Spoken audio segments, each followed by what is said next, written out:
사회를 이루는 섭리와 섭리법을 시작하겠습니다. 그 전에 동영상에서 수정할 부분이 있어서 한번 보도록 할게요. 예전에 사회에서의 하늘나라 3 역사 상품편에서 좀 수정할 부분이 있어요. 상품에 대한 설명인데 좀 수정할 부분이 있죠. 한번 보겠습니다. 능력도 그래야 돼요. 예를 들어서 화폐를 빌리잖아요. 1억을 빌리잖아요. 은행에서. 그 은행은 1억이 갚아야 되는 거죠. 1억을 거래한 게 아니죠. 뭘 거래했나요? 1억이 만들어내는 어떤 능력을 구매한 거죠. 구매한 대가로 뭘 주나요? 이자를 주는 거죠. 그래요.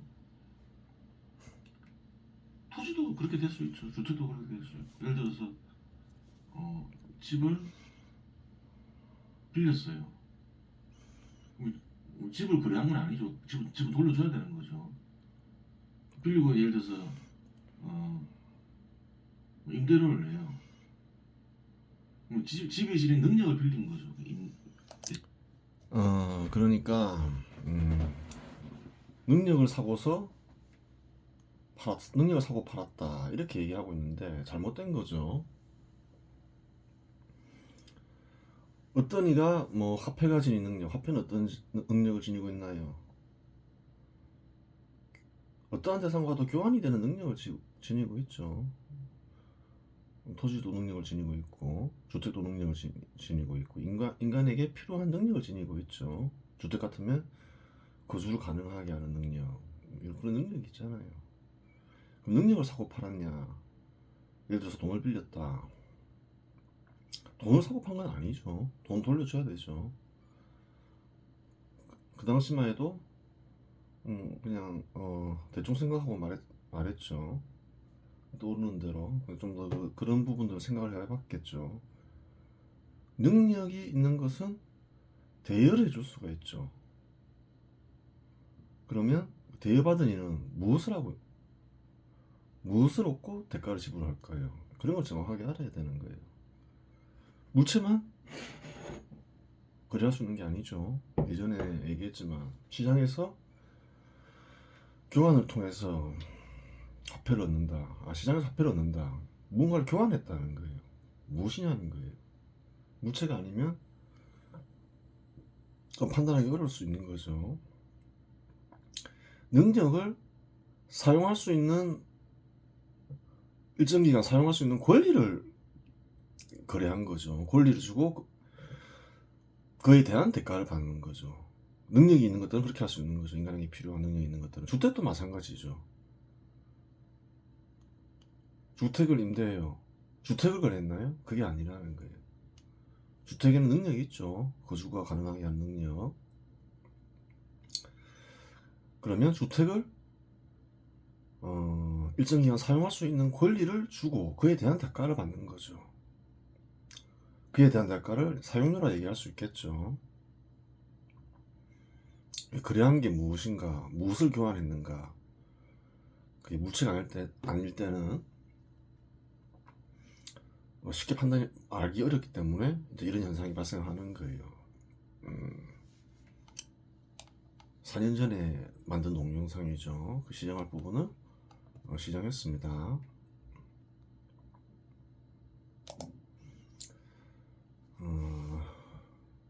그래요. 그 다음 보겠습니다. 여기서부터 보면 되죠. 다음에는 도면을 통해 건설업 자본과 건설업자의 생산과 소비 방식을 살펴보자. 건설 자본과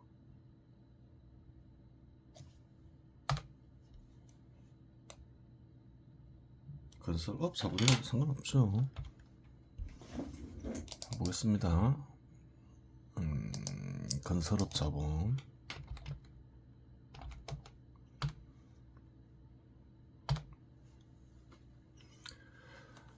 건설업자는 자본을 구성하죠. 여러 가지 작업 도구를 결합해서 또 토지도 결합하죠. 건물을 지으려면 토지도 동원되고 토지도 이제 생산 도구 속에 포함시킬 수는 있겠죠. 생산에 꼭 필요한 도구니까. 일반 도구하고 토지는 좀 구별이 되죠. 우리 예를 들어서 뭐 기계 이런 거는 이제 쓰다 보면 바꿔야 되잖아요. 못 쓰게 되니까. 토지는 그냥 계속 있는 거죠. 그래요. 본인 공업 활동과 직원 공업 활동을 통해서 건설업 자본을 구성한다. 이렇게 되는 거죠. 직원 공업 활동은 거래를 하겠죠. 근로자들과 건설업 근로자와 이렇게 거래를 해요. 건설 활동을 제공하고 근로자는 9,000kg의 쌀을 얻게 되죠. 30명 300kg씩 1년에 지급한다 했죠. 그래서 이제 이런 것들을 결합해서 건설업 자본을 만들어요. 그래서 얻는 게 있죠. 석조 건물 한 채, 석조 공장 두 채, 100평대 주택 한 채, 50평대 석조 주택 4채를 얻는다 했죠. 부유해지면서 살 이들은 많죠. 근데 건설업 근로자 30명으로는 그렇게밖에 칠 수 없기 때문에 그렇게 해놓은 거예요. 가정 때문에. 많은 사람들이 유입되면 다른 동네로부터 계속 확장할 가능성도 큰 거죠. 가정에 의해서.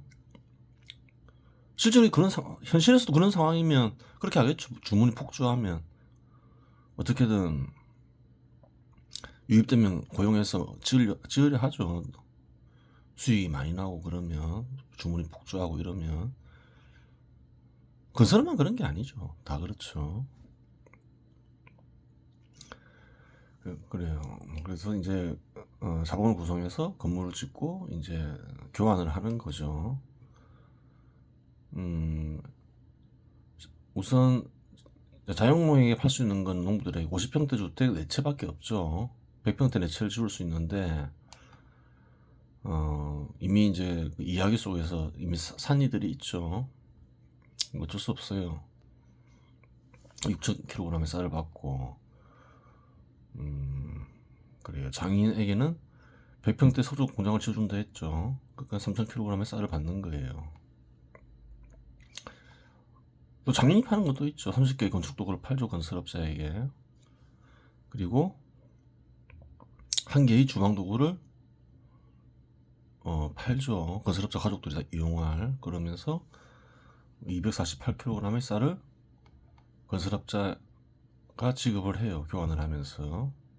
서로 주고 받는 거죠.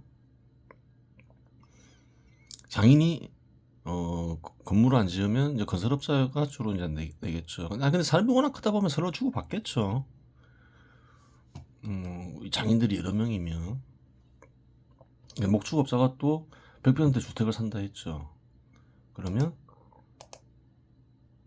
목축업자는 건설업자에게 3,000kg의 쌀을 또 지급해야 되겠죠. 교환하는 거죠, 서로.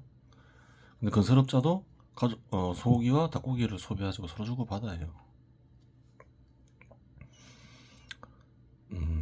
그래요. 금융업자도 앞의 이야기 속에서 100평대 석조 건물을 짓는다 했죠. 보안 때문에 3,000kg의 쌀을 지불하겠죠. 나중에 확인되겠지만 8,450kg의 쌀을 건설업자는 비축할 수 있어요. 비축한다고 나와 있죠. 그러면 10% 이자를 줘야 되죠. 835kg. 금융업자는 물론 대여해서 2,000kg의 쌀을 받겠죠. 그래요. 의료업자는 어떤가요? 의료업자도 아까 이야기 속에서 3,000kg의 쌀을 교환한다 했죠. 건물을 사고 100평대 공장 100평대 석조 공장을 제공하죠. 근데 또 서로 교환하죠. 건설업자도 옷을 입어야 되니까 25kg 쌀을 주고 아래 위 각각 5벌의 옷을 구매해요. 그래요. 건설업 근로자 9,000kg의 쌀을 제공하고 건설활동을 서로 교환하죠. 집안일도 건설업자는 집안일 도우미와 교환을 하죠. 잘 사니까, 잘 살게 됐으니까. 8,352kg이나 남으니까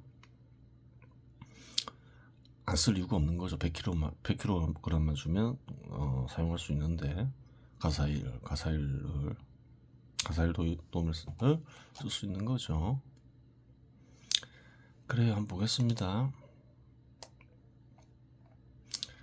건설업자는 석조주택 및 석조건물, 석조공장을 거래하고 18,000kg의 쌀을 얻는다. 그런데 인건비와 기타 필요한 것을 얻기 위해 사용한 쌀은 9,398kg입니다. 다들 더해보면 알겠죠. 그러하여 남는 쌀은 8,602kg이 된다. 그런데 건설업자 가족이 직접 소비하는 쌀 250kg을 제외하면 8,350kg이 남는다. 그렇죠. 비축할 수 있는 거죠. 따라서 비축 가능한 쌀은 8,352kg입니다. 위도면서 건설업자는 자신이 직접 소비하기 위해 짓는 건축물은 없다. 그렇죠. 없죠. 수익을 내기 바쁜데 자기 건물을 짓고 쓸 이유가 없잖아요. 풀 가동되고. 따라서 건설업자는 교환 즉 판매를 위해 생산하지 직접 소비하기 위해 생산하는 것은 아니다. 건설업자 가족은 어떤가요? 250kg의 쌀을 소비하고 12kg의 소고기, 12마리 닭고기를 소비하죠. 아래 위 5벌의 옷도 소비하고 가사일도 소비하고 주방도구도 소비하고 이 중에서 건설업자가 생산한 건 아무것도 없잖아요. 건축물을 왜 지었나요? 건설업자는 판매하기 위해서 지은 거죠. 교환하기 위해서. 그래요. 보겠습니다. 건설업자는 석조주택 및 석조건물, 석조공장을 거래하고 그래요. 판매를 위해 생산하여 직접 소비하기 위해 생산하는 것은 아니다. 앞에서 제시한 가정으로 인해 위 도면에서는 파악이 안 되는 부분을 다뤄보도록 하자. 건설업을 다룰 때 또 대여 부분을 다뤄야 되죠. 앞에서도 이제 대여한다고 얘기는 했지만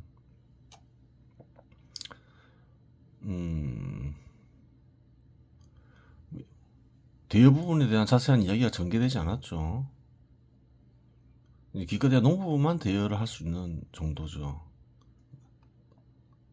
이런 이제 장인이나 목축업자, 금융업자, 의류업자는 우리 이야기 전개 속에서 큰 부를 얻어서 1년에 번 수익만으로도 건물을 살 수 있기 때문에 대여받을 이유가 없는 거죠. 근데 이제 금융에서 대출과 관련된 금융을 안 다룰 수 없잖아요. 그래서 그런 거죠.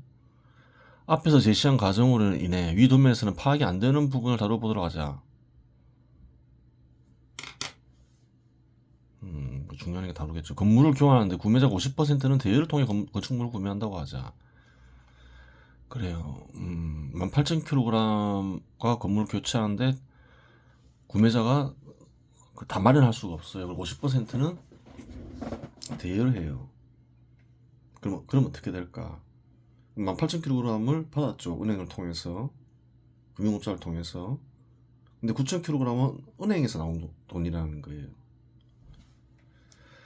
9,000kg의 쌀은 금융업자에 비축된 쌀이다.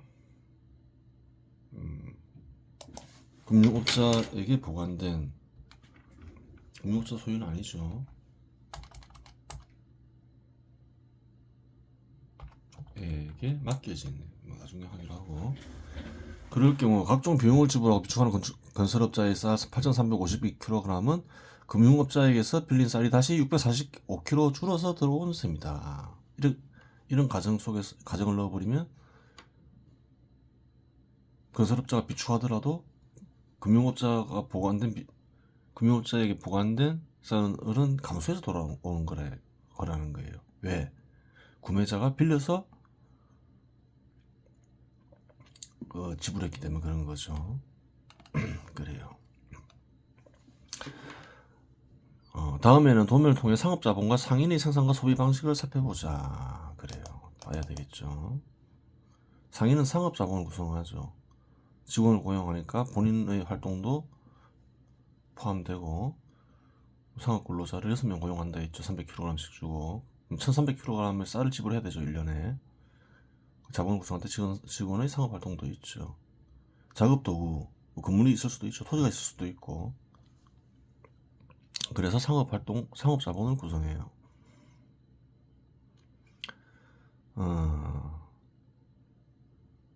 그래요. 요즘은 좀 이런 작업도구 토지 부분이 많이 완화됐죠. 인터넷이 발달하면서. 그냥 전통적인 입장에서 써놓은 거죠.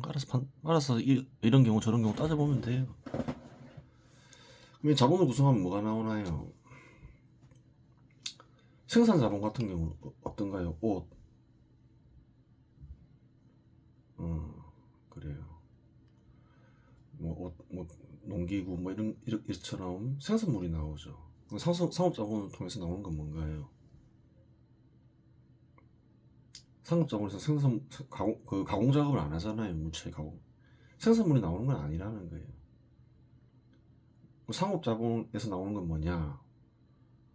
무엇을 거래하고 있느냐? 상업 자본에서 나오는 게 뭐냐를 봐야 되는 거예요. 그 대가를 받잖아요. 이것저것 투입해서 상업활동이나 상업활동 이런 걸 투입해서 뭐 상점을 투입할 수 있는 거죠.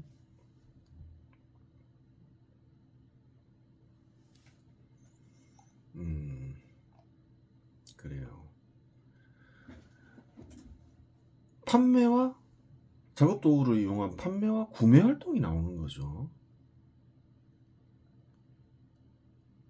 그래요. 어떤 이들은 상인은 단순히 뭐 싸게 사서 비싸게 팔아서 이익을 얻는다. 그렇게 생각하기도 쉬운데 그게 아니라는 거예요. 상인은 사고 팔기 위해서 보면 알겠지만 여러 가지를 투입하죠. 상점도 투입하고 근로자도 고용해서 직원 상업활동도 이용하고 본인 상업활동도 이용하는 거예요. 그래서 이익을 내는 거죠. 투입한 것에 대한 대가를 얻는 거예요. 잘못 생각할 수 있다는 거예요. 사기쳐서 버는 게 아니냐. 그게 아니라는 거예요. 예를 들어서 생산 자본이 뭐 그런 경우도 있을 수 있겠죠. 많이 있죠. 생산 자본도 직접 상점을 만들어서 할 수 있잖아요. 근데 공짜로 그게 되냐는 거예요. 그게 아니라는 거예요. 생산 자본이 직접 하더라도 상점을 만들고 직원을 고용하고 뭐 그런 식으로 할 수 있겠죠. 그럼 나오는 게 뭐냐? 구매와 판매 활동이라는 거예요. 그래요. 보겠습니다. 하나하나 따져볼게요. 상인은 다른 농민들에게 팔죠. 소고기도 팔고 닭고기도 팔고 옷도 팔고 농기구도 팔고 주방도구도 팔고 뭐 그러죠. 그러면서 이렇게 쭉 이익을 얻어요. 그래요.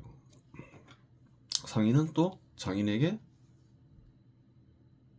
팔죠. 사죠. 사가지고 파는 거죠. 사가지고 다른 동네 농민에게 파는 거죠. 농기구, 주방도구, 건축도구를 사는 거예요. 그래서 800kg의 쌀, 1608kg의 쌀, 1600kg의 쌀 이렇게 얻는 거죠. 목축업자에게도 사죠. 뭐 소고기, 닭고기, 7마리 말. 왜 17마리인가요? 자기도 말을 소비하니까 그렇죠. 속에 술에 대여도 안 돼 있죠. 한 마리 말은 자기가 소비하죠.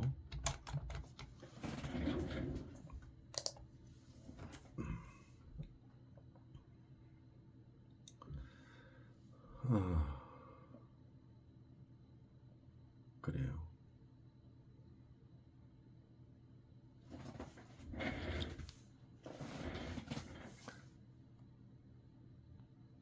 그 다음에 이제 좀 보긴 봐야 돼. 8마리를 생산했댔는데 앞에 다 수요가 찼으면 이게 수요를 못하는 거죠. 그건 나중에 확인하기로 하고. 그 다음에 뭐 금융업자하고는 지금 이제 당장 거래는 없죠. 나중에 비축할 수는 있어도 4,511kg을 비축한다 했죠.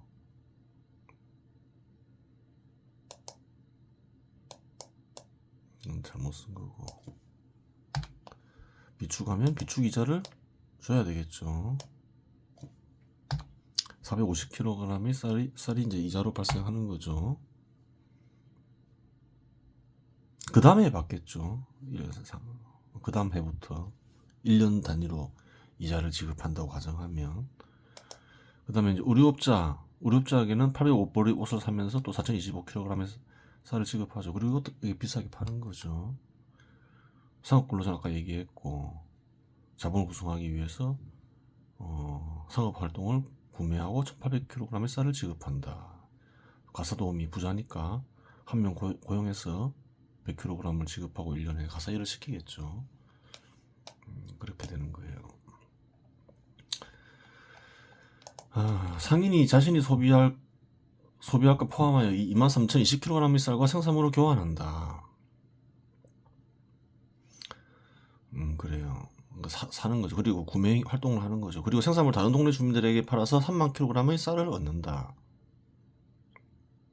그런데 사고 파는 과정에서 직원들을 고용하는데 직원들에게 지급하는 비용이 1,800kg의 쌀이다. 직원의 상업활동을 이용하죠. 따라서 최종적으로 5,180kg의 쌀이 남는다. 그런데 상인 가족이 직접 소비하는 쌀이 250kg이니 이를 제외하면 4,930kg의 쌀이 남는다.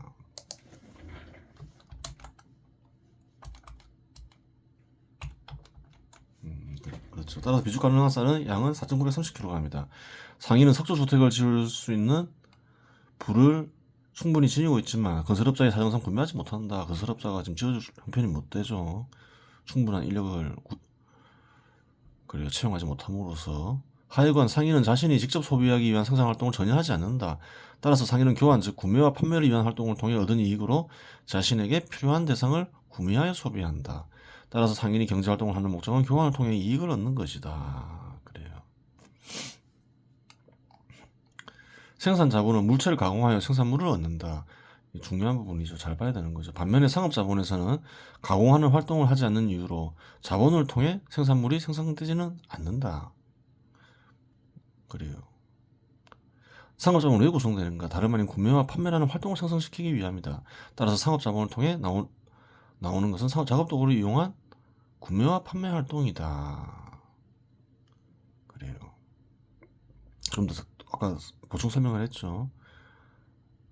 다른 동네 생산자가 팔려면 또 자본을 투입해야 되죠. 투입한 만큼 버는 거예요. 사기로 버는 게 아니라. 이번 시간 여기서 마치겠습니다.